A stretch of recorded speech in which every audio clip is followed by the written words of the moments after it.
Getting an invoice for your Amazon FBA transactions involves accessing your Seller Central account and navigating to the appropriate section to generate and download the necessary documents. Here's how to do it. Log into Seller Central. Access your Amazon Seller Central account using your credentials.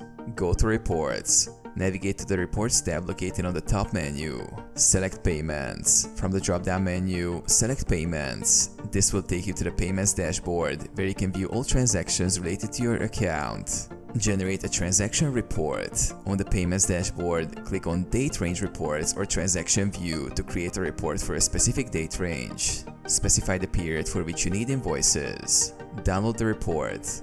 After generating the report, download it in a format that suits your needs, typically CSV or PDF. This report includes detailed information about each transaction, including order numbers, amounts, and dates. Find specific invoices. If you need invoices for specific orders, go to the Orders tab.